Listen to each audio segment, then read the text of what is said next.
the DORK podcast with Rich Keefe. It's the DORK podcast. And Davey. It's the DORK podcast. Hashtag. It's the hashtag DORK podcast. Thanks for tuning in to another episode of Hashtag Dork. My name is Rich Keefe, joined as always by Davey Eyeballs. He is Rock Von Dock. All hail the king of ginger ale. It's Ryan Davey. Davey, how are you? Keep my fucking name out your mouth. Oh, come on. Let's start right there, Ryan. What do you say? Let's start right there. Let's do that. There's a lot to get to. The Oscars. I was watching the Oscars as I do. I know it's normally pretty shitty, and I know it's normally not really much to talk about, but I end up watching it. And now that's all anybody can talk about is this Will Smith, Chris Rock fiasco. Let me just start with an easy one, Ryan. Real or fake? Work or shoot? That's real. That's real. I agree with you. I agree. Because if you watch, all through Twitter, I mean, this is, if you go on Twitter, you can see uncensored stuff, but somebody was good enough to slow it down. He got him. He whipped him. He cuffed him. He got him like right in the lip. Yeah. It looked like. Yeah. And there's a lot of slowed down, like stills of it, of people trying to break it down. And for the people that are on the fake crowd, like the fake side of it, and we took some calls today. I saw there's some people on Twitter that are saying it's fake. One thing that I completely disagree with, they're like, well, if you freeze it just right, Chris Rock kind of like leans into it and he's kind of smiling. Yeah, because guess what? He had no idea it was coming. Because Will Smith was walking towards him doesn't mean he thinks he's actually going to get hit in the face. He might think he's joking. Because when I was watching it in real time, I thought it was one of those like, hey, I'm going to come up here and defend my lady. And Chris Rock's like, okay, you got me. And then or they were going to like, there was going to be some riffing. Like, never in a million years, if you're Chris Rock, do you think that Will Smith is going to come and slap you in the face at the Oscars in front of millions of people? Never would that cross my mind. Walks up, and I think again because he goes like, "Uh-oh," and that's because again he thinks he's probably joking. And like from some of the Will Smith stuff, you can see, and also from watching it in real time, the cameraman after Chris Rock said his joke, it panned over. Will Smith was laughing. So he laughed. Yeah, and here's where I think this is going to be like the Zapruder film. Like this is going to be like analyzed for like a week, and then everyone's going to forget about it. But there's a moment where if you watch the uncensored footage, he says the joke. It goes to Will and Jada. Will's laughing. Jada is not at all. And then it goes back to Chris Rock, and he says something to the effect of like, "It's a G.I. Jane joke." Like, and he says like that wasn't even a bad one. Yeah. And I think he's talking to Jada because Will was laughing. Yeah, I think so. Well, because also what happened was the whole crowd laughed, and then the camera was on Jada. So I think some of the people that saw Jada's reaction, then they all were like they started to ease it. Yep. Will obviously flipped because it wasn't that he hated the joke; it was that Jada hated the joke. So then he had to hate it because of it. And you're right, Rock. There's a few things when you go and watch it over and over again, like we have. Oh my God, I've seen it like 20 times at this point. Where Rock, like under his breath, first of all, is like, that wasn't even a bad one. Like knowing like. With you two, I could do plenty on the two of you, and I'm not going to. That's an easy one. And if you're gonna get all fired up, so I 100% think it's real. Just because Chris Rock didn't defend himself, like that's another one that I've heard. It's like, well, he didn't put his hands up. He didn't think he was actually going to get hit. It's pretty simple. Right. Like these are people who have like never been in like a real like impromptu altercation before. Yeah. Like there's moments that you and I have both been in our, I mean, I haven't been in a fist fight in like 15 years, but like the last one I was almost in was with you, but that's a story for another time. But not with me. Wait, we were not together. We were together. We were together. Yeah. And we were at, we've told this story before. We were at karaoke. Yeah. And the guy was like mean mugging me. Yeah. Anyway. So we were just defending, but we knew that like there could be a possibility for this. If you're talking to like a friend, or someone that you isn't going, like you're at work and you never expect someone to slap you in the face at work. No, you know? Let alone, and nobody works in front of 2 million. I mean, unless you're in the NFL or the NBA, nobody works in front of millions and millions of people. Right. And that was just so out of character and just so weird. And then he sits back down and then he says, so also watching it in real time, the way that they dumped the audio, I wasn't sure if they also dumped something that Chris Rock said. Like if he kind of gave it back to him a little bit, but he didn't. He was just so in shock by it. And I was so, and I've been, the thing that's crazy about this is I've been waffling back and forth all day on whose side I'm on with this whole thing. Oh my God, I'm on Chris Rock's side 100%. And I think I am. And I think, and I said this to Rye. I was like, look, if I'm Chris Rock, because then I started getting mad. Once I started, like, I'm all right, I'm on Team Rock on this whole thing. Yeah. I started getting mad, and I started thinking about you and what we're going to talk about this on the podcast tonight. And I know for a fact that both of us, the second Will Smith sat down, I would have doubled down and said something worse. 100%. Because you're not getting up twice. You took me by surprise the first time. Now I'm really going to make you get up. 100%. And then if you get up at that point, you put Will Smith in such a predicament. Like, you better come up there and go for blows, and you better take me down, because you better kill me. I'm just going to keep coming at you. Yep. And even if the jokes are bad, it doesn't matter. You're thinking you're just whatever comes to mind. And it might be really offensive stuff, because it's like whatever comes to the top of your mind. Oh, and I had one, and I wanted to feed it to Chris Rock's earpiece. Well, this is what killed me. Do you want to say it now, or is it not appropriate? It's not appropriate, but Okay. I'm prepared to say it. Because, so Will Smith kept saying, we all know the rumors with Will and Jada, right? Yeah. Their relationship is being an open relationship and all of that, swingers or whatever. So yeah, that's weird. what I heard for a while. And then some of the other updated stuff is different than just straight up open relationship. Like, I am unfamiliar with like what a cuck is, but apparently he 100% is a cuck. Which is a man who his wife is unfaithful to him. He knows about it and does nothing. Right. So and maybe watches. Right. And so the line I would have, don't worry about your wife being in my mouth. Worry about other people being in your wife's mouth. Yep. And it would have brought the fucking house down. Yep. And everyone would have laughed, and I would have been like, come up now. Yeah, seriously. Oh yeah, 100%. I 100% agree with you. And he even, again, watched the film 100 times. So Chris Rock's in shock, and he's just like, Will Smith just smacked the shit out of me. And then he pauses, and he's like, I could, and then he like hesitates, and like, what he's thinking. You know exactly what he's thinking. That he's you and I are like double down right now. And Will Smith, another reason why it's not fake is I understand Will Smith just won the best actor award. So he's a fine actor, but he had like tears in his eyes, and he was so red faced, he was choking back. Like, I don't think he could do that. I don't think he executed that. And that is what pushed me kind of over the edge, because I was at the point where I'm like, all right, I'm reading all the Twitter stuff, I'm reading all the news, and I'm like, all right, I can kind of see if it's a medical condition. If Rock knew that it was a medical condition and he did that joke anyway. I don't think the way that joke was worded and the way he said it, I don't think it was scripted. I think it was just kind of off the cuff. Oh, I agree with that completely. Because it wasn't a good enough joke for Chris Rock to have written that weeks ago. I'm with you. Not that funny. So had he known that it was a medical condition, okay, I'm like, all right, that's kind of fucked up. But like, I don't think he did. And that was like just like an off the cuff joke. Yeah. But then again, and then what pushed me over the edge to be like Team Rock, right? Don't fucking cry. Like, don't do something fucking stupid and then cry. Like, I'm 40, like, he's what, in his 50s? How old is Will Smith? 53. Don't cry. Cried. Like, you know what I mean? But he also, in the commercial break, and there's footage of it, had to be consoled by Denzel Washington and Tyler Perry. They had to like talk him off the ledge. I'm like, well, first of all, shouldn't somebody be removing you from the award show? Like, nope. He gets to stay in the front row. And then accept the award about 20 minutes later and give this nonsensical rambling speech where for 6.5 minutes, you're not sure if he's talking about the incident, if he's talking about Richard Williams, or if he's talking about his life. And you're like, maybe all three? Like, I don't know what the fuck is happening right now. Did he go like Jim Carrey? Is he like Andy Kaufman now? He's method. He's method. Bullshit. And then that was you're just an asshole. The way his acceptance speech started gave me some doubts. I'm like, wait, was this all part of the fucking plan? But I'm like, it doesn't make sense. The Oscar ratings were still bad, like the second lowest in Oscar history.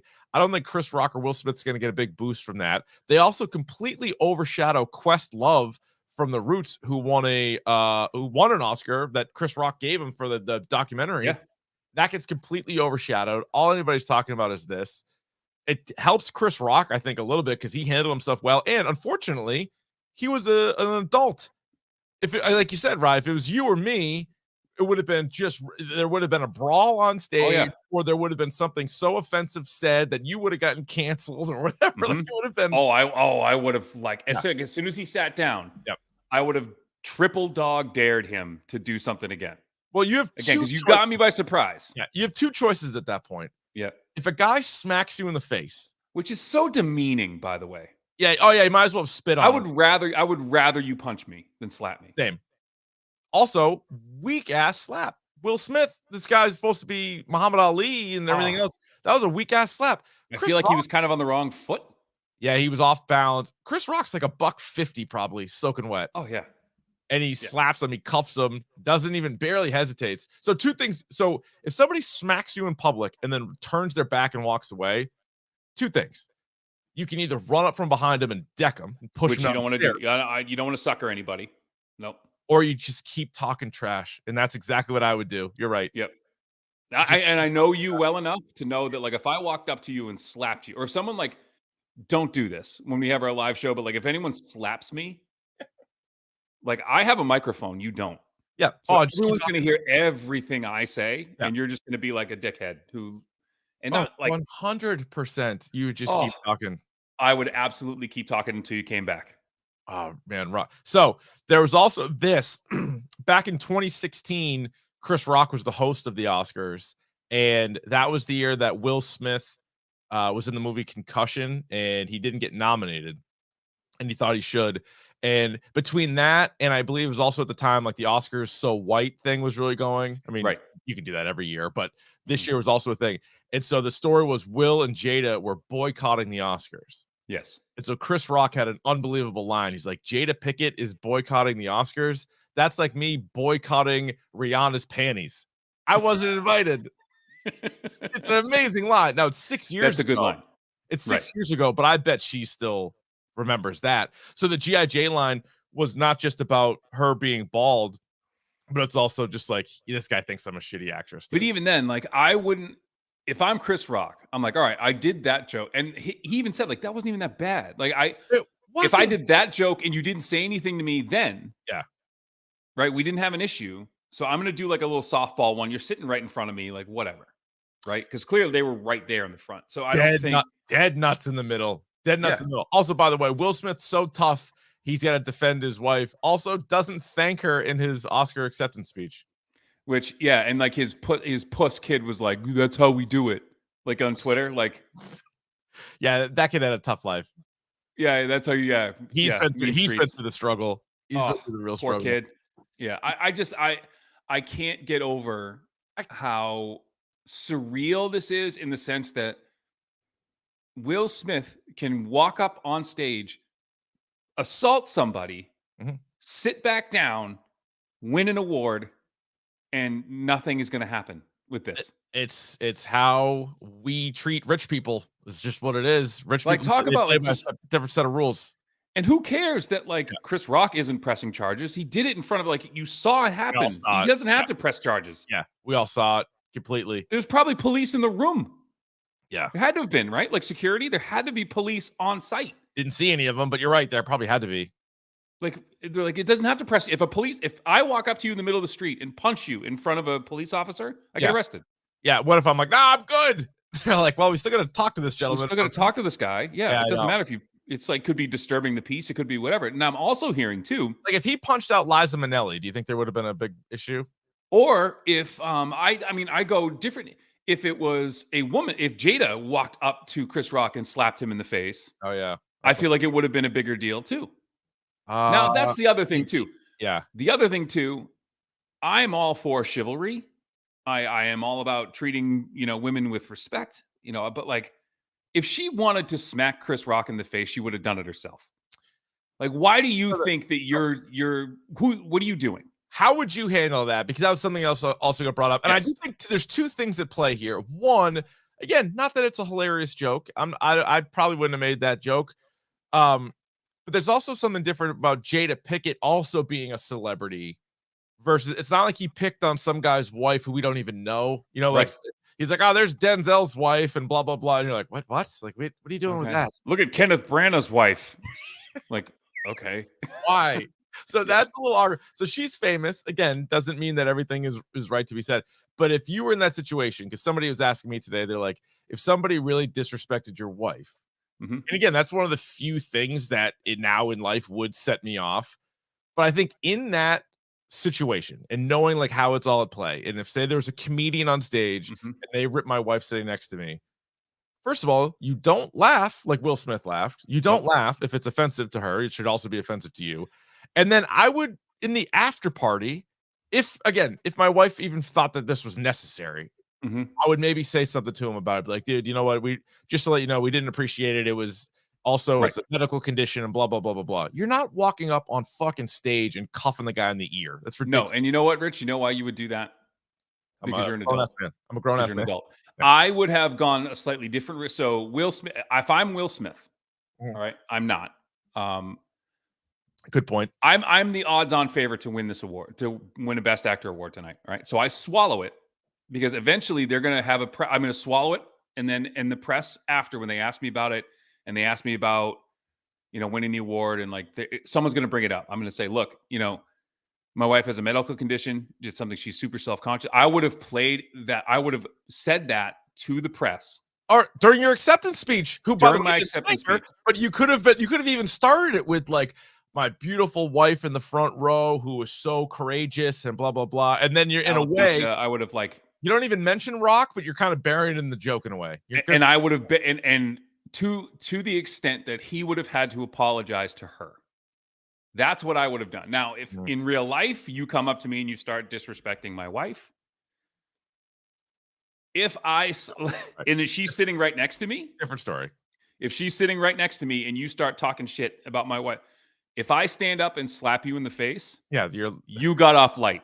Yeah, because fucking God help you if she gets up. That's correct. Yeah, that's a good point. You know what I mean? Like, no, that's a good point. Yeah.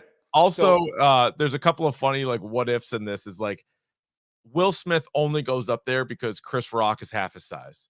If it was Jason Momoa, no shot. I would even say Joe Rogan. If you want to go comedian route, Joe Rogan wouldn't take that shit. Then he'd take him down and fucking choke him out. Oh, he would have buried him. Would have buried him.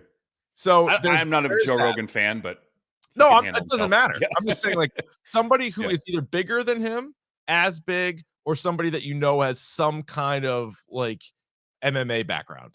He's not going up there. And I think, and again, there has to be something to the effect of like he laughed, and then this is how it goes in my head. Here's the sequence of events. Rock tells the joke. Will laughs, looks at Jada, or Jada says something to Rock. He looks at her. And she looks back at him, and it's even she looks back at him, and then that's when Chris Rock said it wasn't even that bad, like whatever. And then she's like staring at Will. He's like, all right, I got to do something now. Like in 100%. His head, he's like, I have to do something. No, not only that, my guess is Jada just in a mere seconds, Jada is more mad at Will laughing at the joke than the joke. Yes, and now he's like, all right, now I have to. Yeah, I'm in too deep. This is the only thing I can do. Pull a Kanye and run up on stage and smack the guy, and then sit back down and pretend nothing is wrong, and then cry. My name, I was fucking mouth, and then cry, and then like accept. You can't act Tommy Toughnuts and then cry. You can't. Yeah, that was everybody's like, oh, here comes the West Philadelphia Will Smith. I'm like, what? Do you see the hand that he threw? Like, what are we talking about? Please. Guy's never been in a real fight in his fucking life. Fuck that. And the other thing too, I was listening. I was reading tweets and stuff, and like Kathy Griffin, who I'm not a huge fan of, but someone retweeted it, and she made a good point just now. Like, now people are going to think they can just like bum rush comedians. Yeah, if they say something they don't like. 100%. And what comedian is going to be like, all right, if Will Smith can get away with it, like anyone can get away with it? Like bullshit. Well, not only that, but then it's also putting a lot of dudes in a bad spot, because say you go to another thing and somebody's in the chat talking about Ricky Gervais. I would have loved it. Gervais would have brought it up 3 more times. They wouldn't go out there. No, he wouldn't even know. If he was hosting, they wouldn't let him back out. Oh, Gervais would have been perfect. But that's also why he's not there. If it was, what I was just going to say. Oh, they're putting other guys in tough spots too, because so now if you don't run up on stage and smack the comedian, do you not love your wife? Do you not respect your wife? Next time there's a couple there and they rip the wife, doesn't the husband now have to go on stage? Otherwise, like, well, he doesn't care as much. You ruined my fucking life. I make 10 times as much as you. He wouldn't know from the suit. I don't have a So boy dick. Also completely lost in all this is there was, I thought, a pretty good line prior to getting onto Will Smith. Chris Rock points to another power couple, Javier Bardem and Penelope Cruz. And he's like, both are nominated for best actor, best actress. And he's like, man, he's like, Javier Bardem, you know, he's in a tough spot. He's like, if he wins and Penelope doesn't win, like, oh man, it's like, you know, he's rooting for Will Smith. And then that's how it got on to the Smiths. Right. But you're like, that fucking line was pretty good. And they were both laughing. They were having a good time since the Oscars. Having a good time on stage. But man, people have gone so soft. Just that's really the moral of the story too. And again, like this whole like tough guy, I have to put. I don't have I don't have to protect my wife. I don't. Right. Yeah, she's an adult too. And if someone's like mean to her, like she'll handle it. Like I'm if I can step in and say like that's enough, but like she can fight her own battles. Right. Like I'm completely fine with it. Yeah. Because it's not, and again, if I slap you, you got off easy. Yeah. I'm not going to. No, but I'm going to verbally undress you in front of everybody. But again, by the way, I'm 40. Yeah. Chris Rock is at the Wilbur Wednesday, Thursday, Friday. Billy Lanny from our show's going Friday night. He had tickets like way in advance. I'm excited. He's got to talk about it. He has to work it into the set now. I mean, if he wants to, it could be the whole set. Look, we've already talked 20 minutes on it. We weren't even there. We're not even involved in it. Just go full Chappelle. Just talk about that. It's what the people want. So you got to at least give them a taste of it. But and you got to like at least say like, hey, you know, no one come up. Even like at the beginning of the set, be like, please nobody come up here. I have extra security. Please no one come up here and slap me in the face. Well, you know, the next time there's an award show, whoever the comedian is either going to have double, like as a joke, they're gonna have like double bodyguards, they're gonna have dogs, or they're gonna be in like this giant like suit or like a thing. They're gonna do that. That's an obvious one. I think Chris Rock should present next year like from behind glass. Yep, 100%. And that's it. That's the joke. And if you're Will Smith, fuck you. I don't care.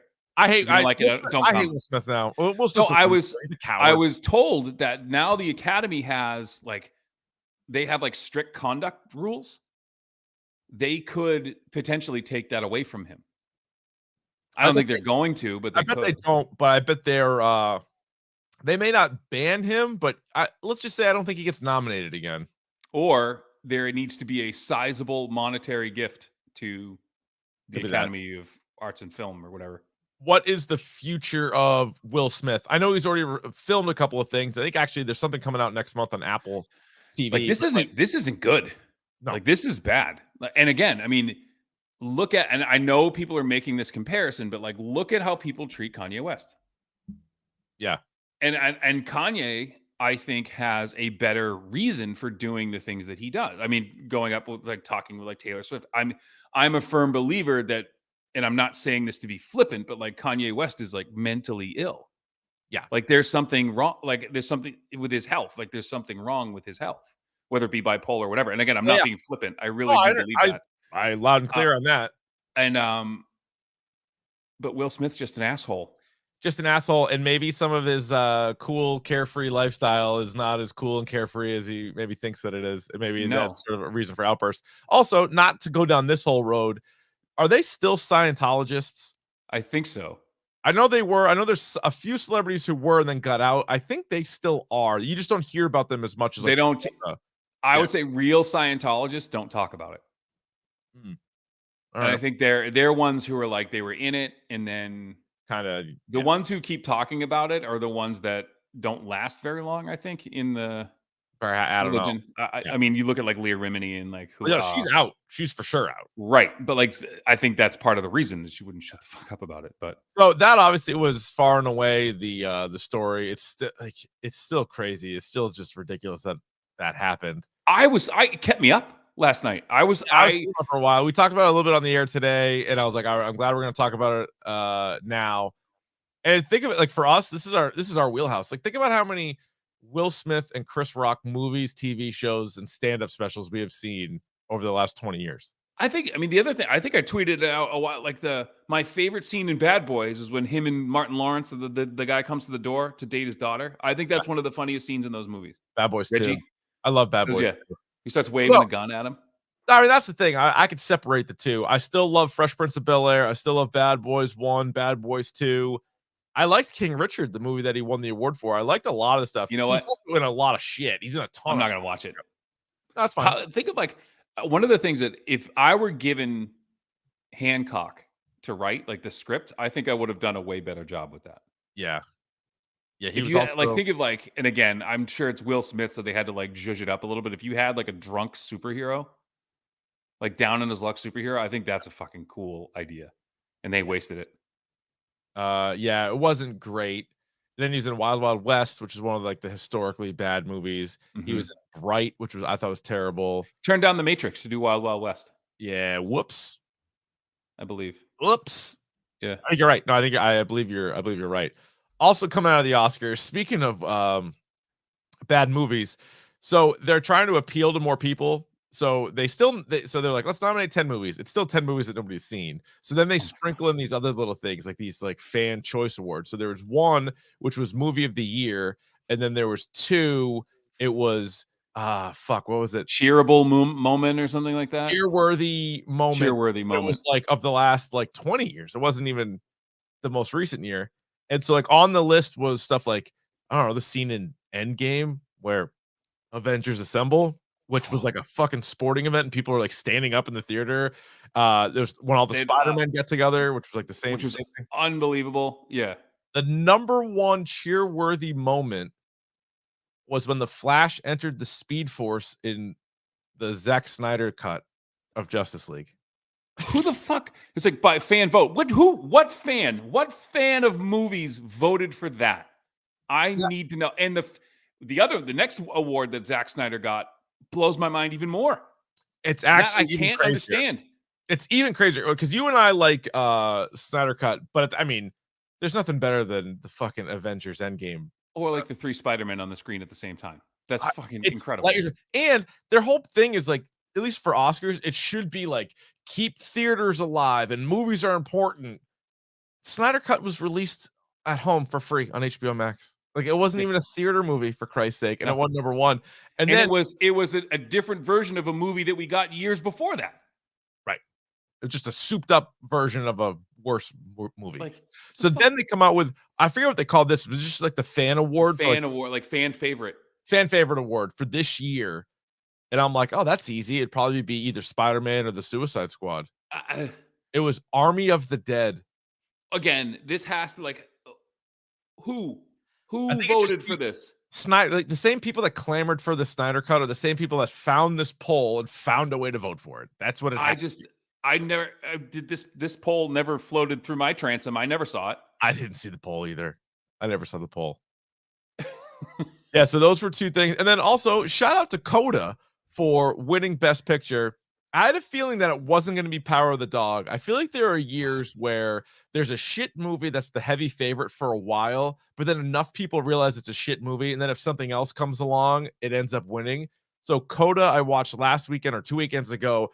I really enjoyed it. And shout out to the guy, I forget his name, the guy who won Best Supporting Actor, who throughout 75% of the movie is wearing a 47 brand Red Sox hat.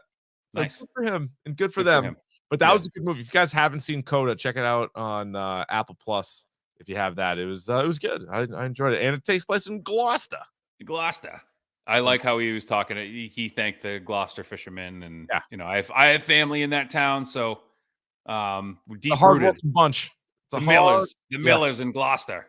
So pretty my sick. In-laws. So yeah, man, I gotta tell you, like, I have no idea, like, what fan voted for Army of the Dead? Who saw it? Did anyone see that movie? You saw it, right? We did an episode on saw that. We sure did. Yeah. Is that a fan? Like, I forget what we gave it. I want to. What did he give? 2, 3? Like a 3 or something like that. It was just. It was so bad, and you know me, I'll watch just about anything. It was so bad that the spin-off movie that came out also on Netflix, I didn't even watch. No, and it was one of those movies I hadn't thought about it until the Oscars mentioned it last night. Yeah, I saw it and instantly forgot about it. I was like, that was this year? Yeah. It was so bizarre. Yeah, that movie was not great. It actually should have been up for one of the Razzies, which were given out on Friday night. And I was thrilled to see that Space Jam took home worst movie, LeBron James took home Worst Actor, and LeBron James also won a third Razzie for Worst On-Screen Couple or Combo, and it was him and any other Toon character when they shared the screen together. Which is Amazing. Again, I watched that movie with my children thinking that, like, all right, this is just an excuse to whatever. Yes, stunk. And they bailed Yeah. in like 20 minutes. They're like, I don't like this. I don't like where this is going. I don't like where this is going. All right. Well, that's our Oscar and Razzie minute, aka 30 minutes. Anything else on Oscars? No, I mean, shit. No, yeah, I got plenty, but we gotta move on. This week in DORK. Let us know what you guys think, by the way, at Dork Podcast on Twitter and Instagram, dorkpodcast@gmail.com, about Will Smith and Chris Rock. You're not going to be able to convince me that it was fake. I think it's not fake out there. I think it is 100% real. Will Smith also issued an apology today, a half-ass shitty Instagram apology. Didn't apologize last night, but apparently apologized on Instagram. What we got between last episode of Dork Podcast and this one was the deleted scene from the Batman. Matt Reeves had talked about how there was actually more Joker in the movie. They filmed the whole scene and then they cut it out. So we got to see him talk, or hear him talk, see what he looks like a little bit more. It was in Arkham. Batman's trying to get information about the Riddler through Joker. What was your overall impression of this scene? I liked it, but I'm glad they cut it. Yeah, I'm for sure glad they cut it. It did not need to be in the movie. It would have been kind of distracting. And that's exactly my point. I think that takes away from not only the relationship with Batman and the Riddler, and like I like the fact that Batman figured it out. Like he didn't need help, right? Yeah. And I like again, it kind of harkens to like Silence of the Lambs, where they have the scene with like Hannibal Lecter and Clarice Starling. And what did Migs say? What did Migs say? Yeah, I can't smell. Anyway, I like that aspect of it, but it didn't fit the movie because I feel like I like the idea that this is an established relationship, that they don't have to go back and forth. It's like, who are you? Who am I? They know each other, right? Barry Keoghan, he looks messed up, and I think people were upset that he was just so. And again, he says something to the effect of like, our year anniversary is coming up, right? Yeah. And so in my mind, like he's still healing from whatever happened to him, because Batman good and fucked him up, beat the balls out of him. Yeah, he burned him, and like he's a mess. He's a mess, and I think he's still recovering. So that's not the guy you're gonna see whenever you see him. Probably not. Yeah, I thought the look was fine. I didn't love it. I didn't hate it. I am for sure glad they didn't put it in the movie. I liked how it kind of was and how the Riddler gets introduced to him. And I always love a full Arkham. I like a lot of psychos in the Arkham. That's always good for me. But I do like the idea that he's there. Yeah, that he's out there somewhere. And I think the threat of him is gonna carry the next two movies, because this is a trilogy, right? It's supposed to be a trilogy. Yeah. I kind of don't want him as the lead villain. I don't either. Somebody else. Yeah, but I like the idea that he's there. Yes, we know he's there. Yeah, I'm with you 100% on that. Moon Knight comes out this week, so on Wednesday we got our first episode of Moon Knight, which I cannot wait for. I'm so excited. The only problem I have with this is I think it's going to be a super popular show where every Wednesday morning you have to watch out for spoilers. Yeah, and so I was reading Twitter. So they gave, for critics, how they give critics like the advanced screener. Yeah. So they gave them the first 4 episodes. It's 6 episodes. And this is, so one of the people were pissed. He's like, they gave us the first 4 episodes, and episode 4 ends on a massive cliffhanger. Oh, I love it. Good. Screw you guys. Screw all you guys. You get to watch, but like there's like a huge cliffhanger at the end of episode 4, which again isn't a spoiler. It's just a cliffhanger. They just end the story at a certain spot. I can't wait. I'm excited for it. Did you watch the first episode of Halo? No. Yeah, me neither. Not yet. I do have Paramount Plus. I did watch Jackass. Wait, is this a Paramount Plus show or is it an Amazon show? It's on Paramount Plus. Oh, it is? It could be on both because some shows do both. Like some gotcha. shows are like Amazon and Hulu. So I watched Jackass. How good is Jackass? It was good. I was. Did you see Bam? Bam was in it. No, that was old footage. The marching band one? Yeah, I believe so. Yeah, but he was in the movie. Like, yeah. The marching band when Steve-O got knocked out, Bam's in that. So wait, was that filmed for the movie and they kept it in, or it must have been because it's fat. It's Fat Bam. Yeah, maybe he doesn't talk. You don't really see him, but like he doesn't talk at all. But you can see him. I picked him out right away. Man, I love. So my wife. The opening scene. My wife barely got through it. But it was really funny. And to that end, there's a lot of pee-pee in this. And I finished. I finished the first season of Righteous Gemstones. Yeah, what'd you think? I thought it was good, but what tickled me about that show is there's a penis in every episode. Yeah, I like that. And my favorite one was when Keefe, the character Keefe, comes running outside. There's like a disturbance, and he's just wearing the t-shirt. It's just this little. I love how it's like finally a character named Keefe, and that's who we get. That's who you get. And they're like, that t-shirt isn't as long as you think it is. And he just kind of pulls it down. That was like the funniest. Yeah, trying to cover your junk with a t-shirt is just the tip of it, though. Yeah, just the bell end. It's not great. It's tough for a lot of reasons. Yeah, so Jackass was good though, but I haven't seen Halo yet. I don't know if I'm going to watch it. It's getting like middling reviews. And again, if there's ever a character that I don't need to see unmasked, it's Master Chief. Yeah, apparently he popped it off too, I guess. Yeah, right? That's not great.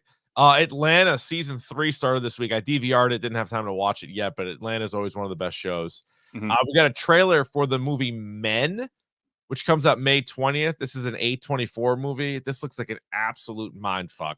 I don't know about this. I haven't seen the trailer for this yet. All right, I'll check it out. Our podcast. We can check that bad boy out. WrestleMania 38 is this weekend, a 2-night affair. What?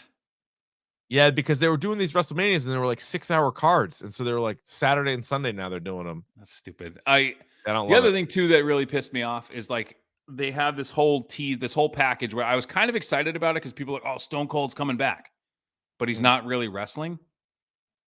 It's like it's like a talk show shit. I was so annoyed. Or it's like they're doing like a pre-recorded thing, like it's not live. Like he's not going to be in the building. Yeah, I don't know what's worse because I'm like, I don't want these guys to come out of retirement after 20 years, but then I'm like, don't say that they are and then don't have it be a match. Right.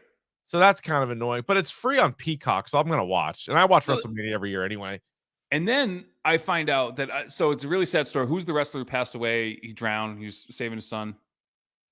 Oh, was that Shad Gaspard? Yeah. So, and then they call it the Warrior Award. Yeah, they've been giving out an Ultimate Warrior Award for a while. Yeah, and it's for like dedication and, it's about, selfless devotion to blah, blah, blah. Like, who names a fucking award after that prick? Yeah, it seems like maybe a missed opportunity there. Like, is he like anyone else? He got back in their good graces right before he died, and then I think they got kind of swept up in it, and they were like, here it is. Yeah, now they can't get rid of it, but like, look who it is. Look who it is. Oh, for Christ's sake. This week in horrible Rossi takes. Rossi saying that. Look at that photo, by the way. Can you do better? I love it. Big cheese on him. He's excited to be on YouTube. That's it. Hey, look at me. I'm on YouTube. Rossi says Stone Cold. This is why you should watch us on YouTube, by the way. YouTube.com/Dork Podcast. You can chime right in the middle of the fucking episode. You can chime right in. Rossi said Stone Cold with Kevin Owens. It is live, but not an official match. So here's how it's going to go. What does that mean? This is what's going to. So, you know how there used to be like, I'm trying to think who did them. Remember like when fucking Brutus the Barber Beefcake had like the barber shop? Yeah.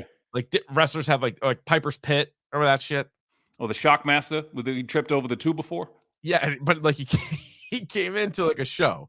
Yeah. So Kevin Owens has something called the KO show where he just like interviews people and like whatever. There's like a show within the show. So what is going to happen is he's going to interview Stone Cold. He's going to say Texas sucks, and then Stone Cold's going to give him a stunner, fucking give him double birds, and then chug beers in his face and then walk. Or he's going to like throw him a beer, and as he goes to catch the beer, he's going to kick him, stun him. Oh, I like that one too. Yeah, maybe they're like, you know what, we're going to make up. Bury the hatchet. Yeah. You, stunner. Yeah. Kick, stunner, out. kick. Yeah. Boot. He's got to boot him in the belly.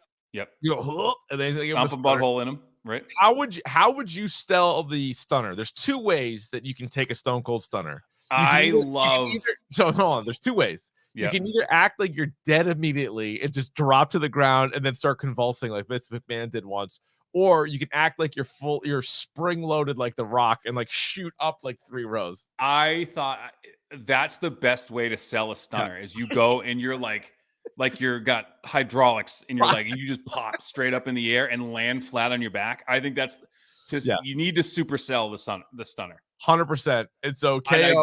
Did Ric Flair do did Ric Flair walk it off once? Like he got up and did like his thing, like he walked around and then did the flop. That sounds right.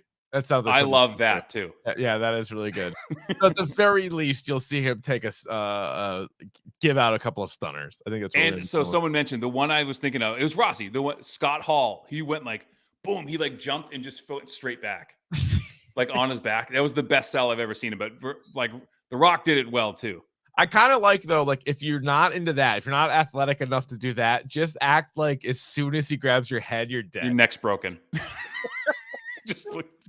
just go limp in the heat. Like there's nothing, like there's no give to it. You're just immediately dead. You just like roll off his shoulder. The undersell. Yeah. Because you really hurt him. Like you really hurt him. You fucking smoked him. Way to go, Steve. Yeah. How to have it. Who did Triple H like fuck someone up with a pedigree once, right? Yeah, probably. I bet all these guys fucking hurt somebody somewhere along the way. That one's probably not as dangerous as like the old pile drivers and shit. Well, if you don't like turn your head, like you go face first and sees like sits on your neck, like from the back, like that's bad. No, it's tough. Yeah. And what also is annoying to me, so for like a 5-year run, the NXT matches were better than the WWE matches. Like they just went fucking balls out and they had awesome matches. My man Ricochet. I love that guy. Your man Ricochet, our friend of the show, Adam Cole. Those guys would just put on crazy matches. And so one of the things was they called them takeovers and they would do it on Saturday night before either Mania or the Rumble or whatever. So now that WrestleMania is 2 nights, they can't do it on Saturday. And now that SmackDown is on Friday nights, they can't do it on Friday. They're doing it Saturday afternoon. Awful. So I don't know how that's going to go, but hopefully people have a good time with that. But whatever. Anyway, that's that. What? My dog's barking at me now. Hold on, Harold. I don't know what to tell you. I'm doing this. Pissed. He's pissed. Well, it's other people in the house. They can deal with him, right? Yeah, let me. Oh, Jesus. So anyway, we're going to skip the Davies video game minute this week. We are 42 minutes and change into this right now. We don't got time for it. It would have been brought to you by our good friend. It would have been brought to you by our good friends at 47brand.com. Go to 47brand.com. Use the promo code #DORK. Get yourself 25% off all your merchandise. How about that? Thank you very much, Ryan, for that. Yeah. Apparently, this son of a bitch just came in the house. So I don't know what he's barking at me to go out. He's looking for a little treat. Looking for a little treater. Yeah, he's probably looking for a little treater.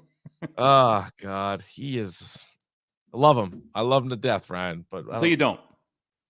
What was that about? Y'all ready for bisque? Ryan? Yeah, sure. Let's do. Are you ready for the topic du jour? Sure. Well, I'm glad you asked. The topic of the day, and today. Last week, I saw a film. As I recall, it was a horror film. More or less, actually, it was hilarious. So today on the Gresh and Keefe program, which everybody should be listening to, middays 10 to 2 on WEEI, Gresh goes, "Oh, I'm sure with all the Oscars, you guys doing like an Oscars episode tonight?" I go, "Actually, we're doing top 10 Draculas." He was like, "What?"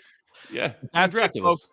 Top 10 Draculas, as voted on by the committee right here, Dork Podcast, movies, TV, video games, comics, pop culture. Maybe you live down the street from a Dracula. That would be included too. So the movie Fright Night. That's basically what Fright Night's about. These are the 10 best Draculas. I'm going to start right out of the rip. We'll do honorable mentions at the end. But Davey and I put together, and we only had a couple of overlaps because there are so many Draculas. So many Draculas out there. And it's funny too because when I was first saying to my wife, I'm like, "We're doing top 10 Draculas," and she's like, "What?" I go, "Who's your favorite Dracula?" And she's like, "I don't know." Like the regular Dracula. I'm like, "Nope, It's a little inside dork podcast, but one of my favorite things, and I laugh every single time, is when somebody says a vampire is a Dracula.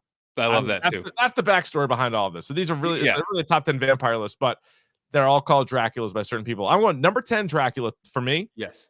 And for us, I should say, is Angel, played by David Boreanaz in Buffy the Vampire Slayer. This is a guy, big, handsome, hulking son of a gun, was in all those episodes of Buffy, then got his own spin-off special, really put Draculas into the pop culture and into the mainstream. And Sarah Michelle Gellar in her prime might be the best of anybody in their prime ever. And Angel was going out with Buffy. She was a trained Dracula slayer. She was. And he was still, as a Dracula himself, was still with her. So I got to go Angel number 10. So, and there was a whole thing. So I asked, the vampire expert next door, and she was telling me that like she loved Angel and the idea that like his curse was that he had a soul. Like, he was a vampire with a soul. So he still had feelings. And that's why he was able to, fall in love and feel bad about, doing things that he needed to do. And so I think that's a cool character. But again, 10 is a good spot for Angel. I think. Yeah, I wanted him to be included. He's not my favorite vampire. We have others that are on this list. So he's not your favorite Dracula. Not my favorite Dracula. Thanks for correcting me. But I thought he is warrant being on this list. So hit us with number 9. So number 9 is Colin, played by Mark Porkish in the TV show What We Do in the Shadows. This is if you know Mark Porkish, he played the guy who was the warehouse guy in the later seasons of The Office. Just kind of like a nerdy, nebbish looking guy. And his thing, so he slightly edged out Vladislav the Poker from the movie What We Do in the Shadows, played by Jermaine Clement. But his shtick is he's an energy vampire. So he basically bores people to death until they die. And that's how he sustains himself. Yeah. And there's an amazing episode in, I think it's season 2 or 3, where he gets a job in an office and just walks around to people's cubicles and just like chit chats with them and like small talks and just like kills everyone in the office. And he winds up becoming like a boss. Awesome. It's fucking hysterical. So if you've never seen that show, the movie, the Taika Waititi, Jermaine Clement movie is great. Yes. The show is equally as good. So if you haven't seen What We Do in the Shadows, check it out. Colin is my favorite. And they keep him in the basement. He's like Milton in Office Space. Awesome. He's technically a roommate, but he like lives in a crawl space in the basement. So I'm glad, because I haven't seen the show. Yeah, I haven't seen the show yet. I've seen the movie, obviously, and the movie's fantastic. It was such a great idea. And so I was like, we needed somebody to be included from What We Do in the Shadows. And so, all right, we'll go with Colin. I'm in. Sounds good to me. Love it. All right, number 8 in our top 10 Draculas list, Count Von Count from Sesame Street. The first Dracula most of us ever saw. Yeah, he's been doing it a real long time. And it is a funny one when you're like talking. So like we watch a lot of Sesame Street in this house, and you're like, all right, like Big Bird's a bird, and all these other guys are monsters. Like Count Von Count I'm like, it's a Dracula. He's a Dracula. And so Cece's like, all right. And so I have a working theory on Count Von Count. I don't know if I've told you this in the past. No. So he's not in every episode, but he's in like a decent amount of episodes. Snuffleupagus is rarely in episodes now. I think Count Von Count has Snuffleupagus chained up in the bottom of like the basement of his castle, and he feeds on him. And because he never eats anybody on Sesame Street. He doesn't even come close to eating anybody on Sesame Street. I think he feeds on Snuffy, and then every once in a while he might kind of glamour him and like forget his memory, let him back out. So he's back out there, and Big Bird's like, oh, there's Snuffy. And then he goes back out. He like convinced him to go back out there because nobody has more blood than Snuffleupagus. That's a lot of blood. What do you think of that theory? I like that theory a lot, and I'm a little pissed that Snuffy's not getting his due. You rarely see him. It's insane. Yeah. You never see him. I don't like that. Count Von Count's great. And there's a good line too, in the like just for the adults, where there's like a grocery store scene or episode, and they're all there, and one of the clerks says something to Count Von Count, like if he wants to know where the garlic is, and he's like, no, and he like walks off. So like, every once in a while he's like super vampire. Then other times he actually is a vampire. Yeah. It's pretty good. I like that. So number 7, this one should have been higher, I think. I agree.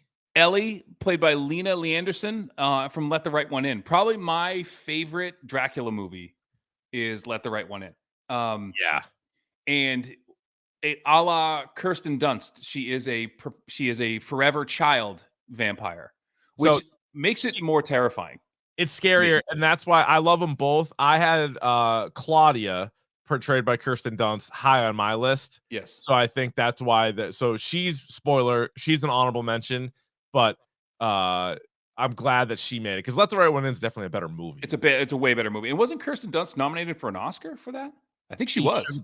Oh, by the way, last night Amy Schumer made a joke about Kirsten Dunst being a seat filler, and I thought Jesse Plemons should have punched her out because that's what you do now. If somebody makes fun of your wife. Amy Schumer's so edgy, though. She's an edgy comic. Had a couple of decent jokes, and you know me, not a fan at all. But I'm not a fan either. Her, Wanda Sykes, and Regina Hall, and maybe just because my expectations were so low, I didn't think they were that bad. No, and it wasn't like. Anyway, yeah, but. But Let the Right One In, by the way, one of the best Dracula movies you'll ever see. And you're right. A kid Dracula is horrifying. Yeah. Because they don't give a shit. And they're actually not really kids. They're not really kids. No, they're older than you. They're older than everybody else they're talking to. But show enough. Kid form. All right, number 6 on our top 10 Draculas list. Skinner Sweet from the comic book American Vampire by Scott Snyder.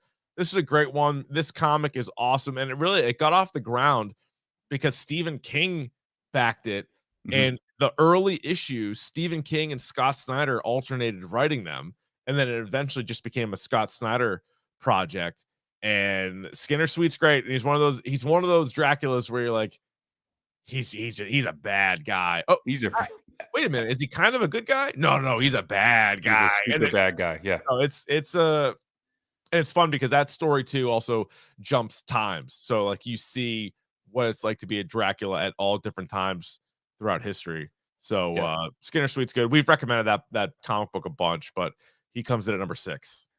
He comes in at number 5. We're gonna go Santanico Pandemonium. That was the character's name.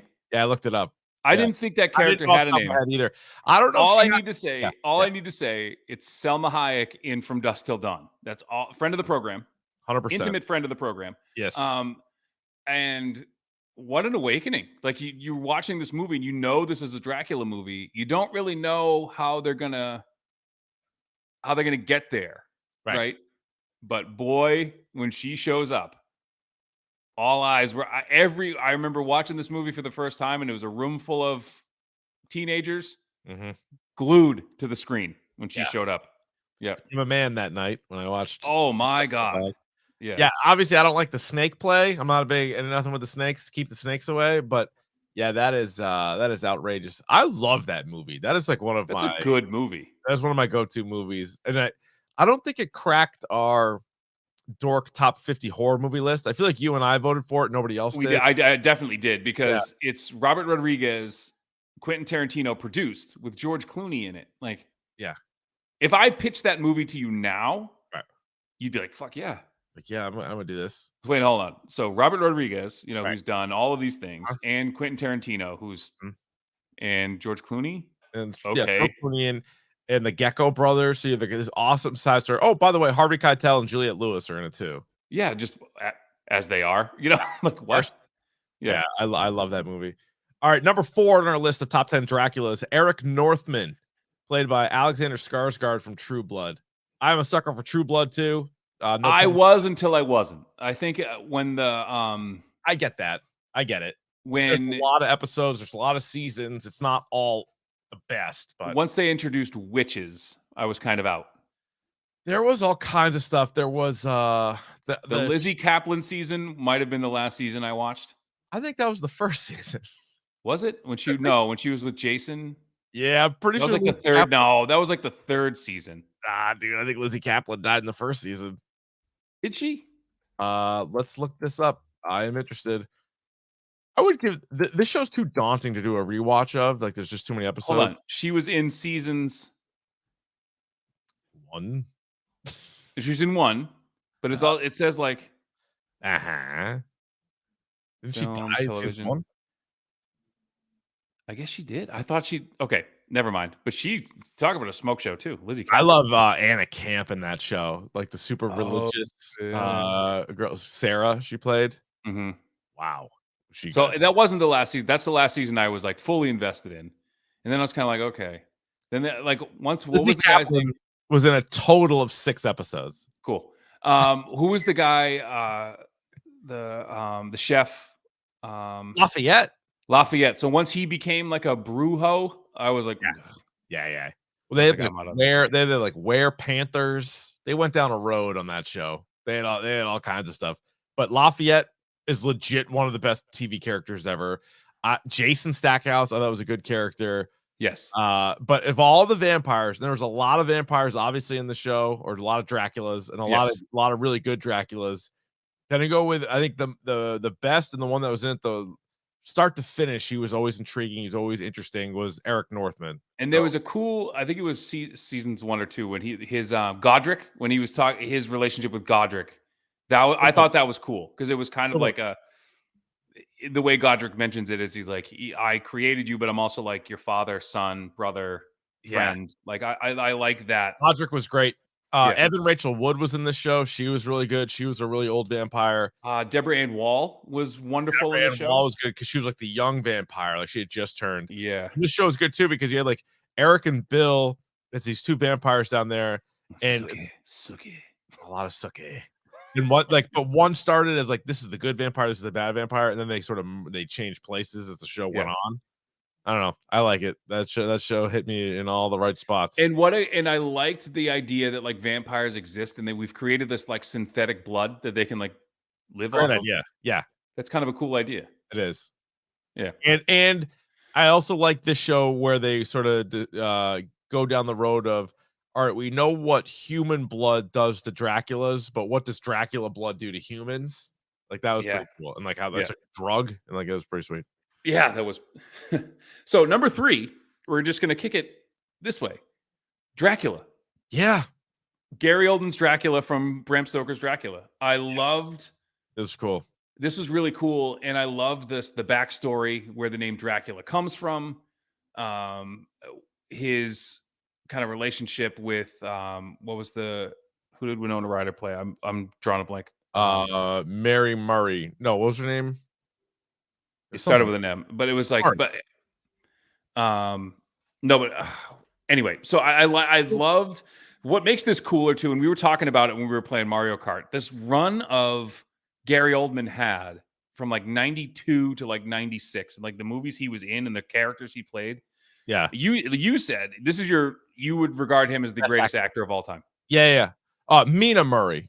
She played Mina Harker or whatever in the movie, but Mina Murray is the one from like the book and everything else, and then she's like both characters kind of. Well, she was Jonathan Harker's wife. Whatever, it doesn't matter. No, Oldman can do everything, and this is another example. And just like the different looks he gave. So he's first, you see him, he's like the old Dracula with the man buns. Yeah, and then he's young again. Like he winds up coming to England, and he's young again, and the whole. And then he's like the bat, and he's like a dog, and he does like a werewolf thing for a little bit. It's to do that role that well. I thought was really cool. And again, I think I was 9 or 10 the first time I saw that. It tripped me out. I didn't really understand what was going on. No, you might have been 11. I think this came out in 92. So I was young, and I'm like, when you open the door and there's like a vampire orgy going on, I don't know what's happening. That freaked me out. I was confused by the Dracula. And like Keanu's like there, and they're like, I'm like, ooh, boobs, and then they start like biting on him and stuff. That got weird. Yeah, that was pretty intense. Mm-hmm. What do you think of Anthony Hopkins as Van Helsing? Would have liked someone a little bit younger. Tony, as his friends call him. He's a good actor. Yeah, he is talented. Mm-hmm. All right, number 2 on our top 10 Draculas list. Now we might get a little bit of pushback on this. We're gonna get a little pushback from this one, but I had a couple of these. I had a couple Dampiers on my list as well. I had him number 1 on my list, and he's only half Dracula. Yeah, Blade, and again, so fucking awesome. And Blade 2, awesome. So people talk about the original Blade, but basically kicking off the MCU. Not a lot of people talk about this enough. Mm-hmm. That Blade was the first kind of MCU movie. Well, it's not an MCU movie, but Marvel. But is it now? We don't know. All right. Well, if you want to play it that way, I guess. I want to play. Now, but there was also supposed to be a scene, a deleted scene with Morbius in it. I know. I don't know who was going to play him. I don't think we ever got to that. I don't know if we did either, but yeah, there could have been way back in the day, which would have been. Again, I'm kind of half glad they waited because I don't know if they would have been able to really pull all this stuff off back then. Right. But this movie itself and the sequel was really good. I even honestly think the third one's a lot of fun. Now again, Ryan Reynolds and Jessica Biel carry the third one. Yeah. But Guillermo del Toro directed Blade 2. We'll get to this too. We'll get to why Blade 2 kicks ass because it spawned something else. But fuck, man, like a del Toro vampire movie. Pretty fucking awesome. Yeah, it was. Yeah. And like right on that line too, like definitely in the horror realm. I mean, anytime we're gonna have a Dracula in it, it better be kind of horror-y, but like superhero and horror. And again, I don't think we even mentioned this, but Morbius comes out this week, and that's why we're doing top 10 Draculas this week. We'll see. It's getting shit reviews, but I'm going in with an open mind. I hope everybody else does. We'll see. Maybe it'll be good, maybe not, but it's got its work cut out. Like I think the chances of it being better than Blade or Blade 2 probably slim. Those movies are fucking really good. Yeah. And so number one, I mean, you can guess we've kind of gone through the list. Max Schreck playing Count Orlok in Nosferatu. And this is one of the original horror movies, a silent film, which surprisingly holds up. Like this movie's still scary. It's legit scary. And I think when people just in your mind just like say Dracula, I think it's like one of the images that pops up. Is this like kind of like him like kind of moving up the teeth and the eyes and the fingers and everything? And if you haven't seen Shadow of the Vampire 2, where Willem Dafoe actually plays Max Schreck. Oh yeah, it's kind of like that meta thing where it's like he's playing. It's they think his name is he's a method actor, but really he's a vampire. Love it. Yeah, it's a really cool movie, and Willem Dafoe is awesome as Max Schreck. But Count Orlok, I mean, one of the first times I remember being like legitimately scared, like watching this movie, and I think maybe that's a little bit of shock. The seeing it again like brings that back up. But yeah. It's just a fucking scary movie, man. That's a good one. Yeah. All right, our list is our top 10 Draculas. Number 10, Angel from Buffy. Number 9, Colin from What We Do in the Shadows. Number 8, Count Von Count from Sesame Street. Number 7, Ellie, or was it Eli or Ellie? Ellie, I believe her name. Ellie from Left Right One In. 6, Skinner Sweet from American Vampire. 5, Santanico Pandemonium from Dusk Till Dawn. Number 4, Eric Northman from True Blood. 3, Dracula from Bram Stoker's Dracula. 2, Blade from Blade. And number 1, Count Orlok from Nosferatu. You hit me with your honorable mentions first, then I'll give you my honorable mentions. So my honorable mentions, 1, Marlowe, the head vampire from 30 Days of Night. Again, one of the coolest concepts. You know, of course, vampires would travel to a remote city in Alaska where it's night for 30 days. The sun doesn't come up, and they just devastate this town, and they have like their own language. But Marlowe was the kind of the head vampire. If you've read the comic or seen the book, Ruth from I Am Legend. Now this is not the movie, but the book I Am Legend, which deals with vampires. I know we're on Will Smith, and we're talking about they were not vampires. They were like zombies, like weird zombies in that movie. But in the book, they're actually vampires, and she's the one who gets Robert Neville to come out of the house. Okay. And so I know I've talked about this is one of my favorite horror books of all time. If you haven't read I Am Legend, read it. It's great. My Dampier on the list, which is half vampire, half human. D from Vampire Hunter D and Vampire Hunter D. Bloodlust are movies. They're anime movies, which I think I've made you watch at some point. Yes, so you gotta watch this. Vampire Hunter D. Bloodlust is actually really cool. And D he's actually the son of Dracula, an immortal woman. And he has some really cool. He has like a hand like in his a mouth in his hand that like talks to him, which is pretty cool. Pretty sick. And the last one. So speaking of Guillermo del Toro and Blade 2, those vampires with their necks open and there's like a needle that comes out. He used those vampires to write that style of vampire. He wrote a book series called The Strain with it was a Chuck Hogan, I believe. They wrote these books, and one of the characters, he's the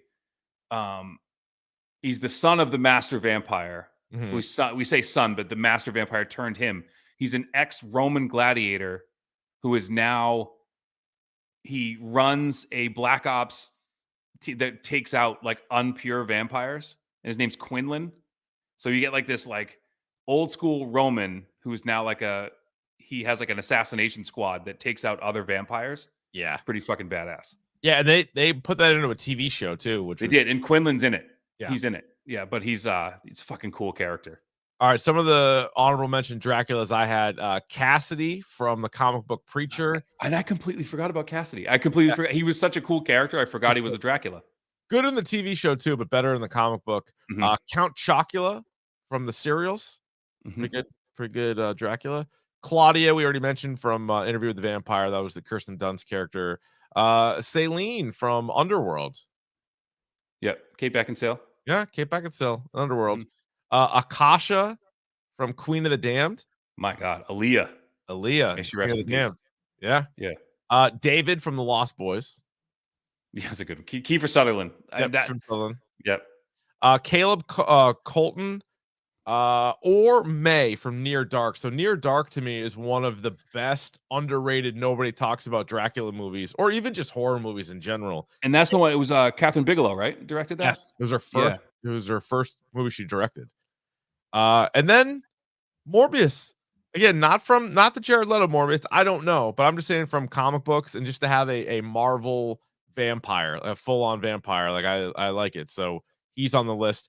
And then I know people love that Vampire Diaries show, which I've never seen. So that's why neither one of us have anybody on there from. And again, it was too like they kind of hit on that when the Twilight stuff was, the hunky vampires. They kind of hit on that and kind of rode that wave for many, many seasons. But I was out on that. I had no interest in that. Should have put Edge on there from the Brood, WWE. Oh, the Brood. They did Edge and Gangrel. Gangrel was the other, who spit blood. Gangrel was the other one. Yep. Yeah, the bloodbath. All right, there you go. Yeah. Let us know who your favorite Draculas are. dorkpodcast@gmail.com, or you can tweet us or DM us on Instagram @dorkpodcast. All right, let's get to this. Pick of the bomb. Pick of the bomb. Pick of the bomb. Pick of the bomb. All right, Ryan, would you like to kick, receive, defer, or you may also choose at this time to defend the goal? I will defer. All right, I will receive. Sure. I've mentioned this a couple of times. This is not necessarily a pitch, but in a couple of weeks. So next week we're doing Morbius. The week after, if you watch, there's going to be 9 total episodes of the TV show Severance. It's pretty good. Okay. So episode 7 just ran this past Friday. It comes out every Friday. So this Friday will be the penultimate episode. Then the following Friday will be the final episode. Again, I don't know if it's popular enough. It might not. I don't know if everybody, I don't know how many of you guys listening to this watch Severance, but it's pretty good. This is the show that they do a procedure where at home, you don't know anything at work. And then when you're at work, you don't know anything about home. Like you literally walk through the door and it's like a different person. And so I don't know. It's taken some twists and turns though, and I'm fascinated to see how it's going to end. So I've mentioned it a couple of times. It's just getting better in my mind. This is the Adam Scott show. Also John Turturro, Christopher Walken, and then Patricia Arquette. It's got a pretty crazy cast, and a lot of the episodes are directed by Ben Stiller. So check out Severance out there, and let me know what you guys think of that show as well. I'm curious how many people are watching this. Someone mentioned in the chat, Job mentioned that Vampire Batman does get an honorable mention. It is. It slipped. Oh, yeah. The good point. It's a good point. There, at one point, Bruce Wayne was a Dracula. He does get a mention, and I think Batman at some point fought Dracula. That's a little silly to me, but yeah, I didn't like how like Dracula was also a Marvel character, like Dracula. Right. I also didn't like that they brought in like Predators at some point. Like Batman was fighting Batman versus Predator. Like it was. I didn't like that. I always thought that was really goofy. Yeah. My wife turned me on to a show. It's on ABC right now. It's one of those like mockumentary shows. If you have a hole in your life that's like from The Office or Parks and Rec or anything like that, there's a show called Abbott Elementary. Especially if there's a lot of things in there. I almost turned it off on the pilot episode because it's a little too real. Like if you've ever worked in education, if you've ever been around teachers, the main character Quinta she played Janine, played by Quinta Brunson, who's actually the show creator. She's like a first year teacher and is all about like making a difference. And then you have like crusty educators like me who are like, yeah, okay. Like, yeah, oh yeah, you're gonna make a difference. Oh yeah, you can change the kids' lives. Yeah, greatly. It's a little too real in that regard, but it's good. It's actually really well written. The characters are actually pretty awesome. So I like it. Check out Abbott Elementary. It's good. All right, very good. And I would be remiss being I know I'm not doing this to be funny, but when a major thing happens and someone passes away, we do mention it on the podcast. And Taylor Hawkins passing away from Foo Fighters, it was a I had not been that affected by the death of someone I didn't know since like Chadwick Boseman. Like I had a day, like I was in it, man. I was I mean, I've been a fan of the Foo Fighters since like the 90s, like when the first, that demo came out with and the one with the album where Dave Grohl played all the instruments and then just hired, people to play with him. I just a meaningful person, who would never know me, but like, that was a bad one. So pick up the pot, Taylor Hawkins. Yeah. I mean, and Foo Fighters have been the only rock band for like a decade, like straight rock band. Yep. Like, and if you've ever saw them live, I saw them live a couple times, and you would be, even if you weren't a fan, you would be surprised at how many songs of theirs you know.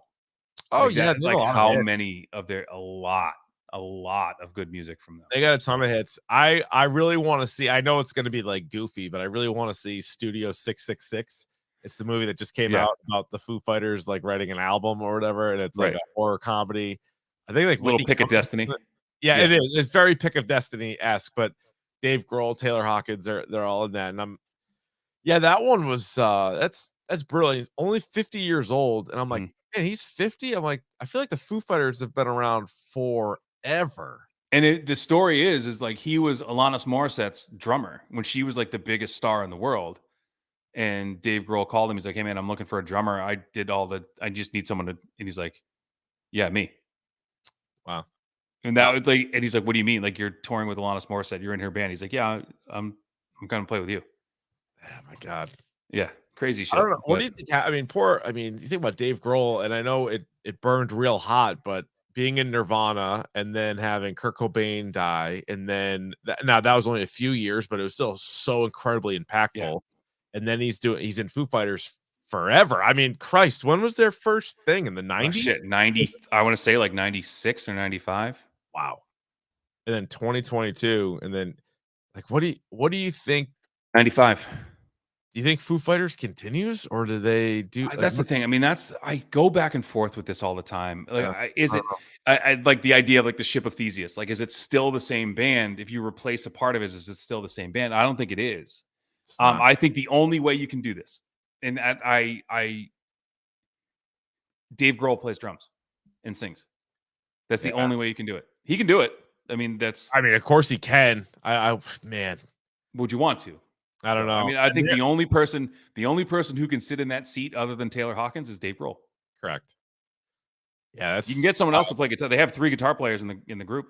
They're fine. Aren't they at Boston Calling this summer too? I think they're supposed to be, but no, I know. I mean, Christ. Yeah. By the way, I saw the tour with at Fenway with Dave Grohl was in a chair because he broke his leg. I remember that. Fuck, that was awesome. Still kicked ass. Guy went so hard. They went so hard. It was great. Awesome. Yeah, no, I'm glad you brought that up. That was tough for sure. Also, a reminder, we got a live show coming up on May 15th at Idle Hands. It's Sunday. We're going to start around 3 o'clock, us and Mac and Goo. And excited to announce that we're going to do our we're actually going to do top 50 comic book movies of all time. But because that'll take so long, on a Monday night, I forget which one, we already circled it. We're going to do 50 through 26. And then at Idle Hands, we'll do our top 25. Yeah. And this is going to be voted on by the entire DSG. So there's going to be, 10, 11 people. So it should be a pretty good mix. Like it won't just be weighted with the ones that me and Davey love necessarily. Maybe it will be. Maybe we all see the same. I don't know. But I'm just glad I'm not doing the math. I'll figure it out. If people send them in slowly, I can kind of like add them up as we go and then figure it out from there. That'll do it for this week. You can rate, review, and subscribe to the podcast on Apple Podcasts or wherever else you get your podcasts. You can follow us on Twitter and Instagram at Dork Podcast, and subscribe to the YouTube channel. Go to youtube.com/Dork Podcast, where we record these live Monday night, 8:45, and then it's available wherever you get your pods after that. Tell a friend, tell a dork. Let us know if you enjoy the show. Right, you don't give a shit about anything, do you? What'd you say? I said you don't give a shit about anything, do you? Not really.